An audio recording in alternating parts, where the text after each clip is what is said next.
This indie game may have the best story for indie games of the year. Halibut is a game that I've been watching since its reveal back in 2021. Since then, any bit of news I could find on the game, I've been reading or watching, increasing my anticipation for this indie game even more. The game was born in the founder's kitchen. Onate Hikamoglu started creating the game's models 14 years ago, carefully crafting the retro future sets that we will see in the game. The game directors chose this handcrafted approach with the visuals due to him and his partner Ole Tillman not having any experience in 3D graphics or game dev. So, to bypass this, they started making everything by hand, and I do mean everything. Every element you see in Halibut is carefully crafted with traditional sculpting and model making techniques. From the characters to the textures, it was handcrafted. This careful, literal, hands-on approach is something that I expect to be transferred over to the story as well.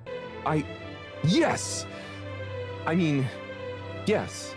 I fully expect this game to be a very unique one, with its art style and maybe even its story inspiring many other games going forward in the future. The trailer for this game instantly captured my attention. Something about it seems so Wes Anderson to me, and the game does seem like it will have a heartfelt story along with the great visuals. This indie game will no doubt give us a memorable story with characters to match. The game will have you stationed on a ship called the Fedora as Halibut. The ship has been stranded, left submerged on an alien world underwater. Thought to be habitable for humans first, it isn't until the humanity on the Ark ship realized that the world is entirely made up of water. For 250 years, you and the people will share the ship and call it home.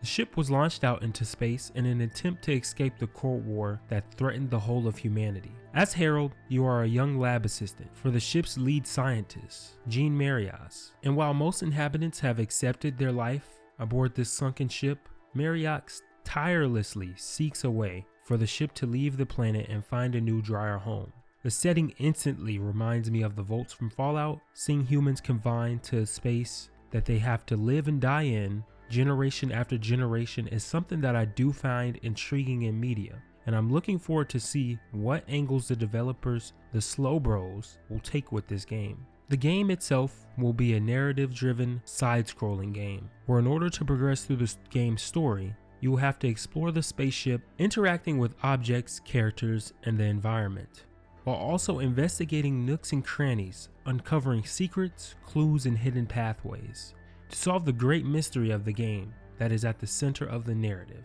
You will have to use your and Harold's brainpower to solve a number of puzzles that are woven into that narrative. And when not solving puzzles, you'll be able to interact with many of the ship's unique inhabitants. Through this interaction, you'll be able to find out their backstory, emotions, and reveal their motive.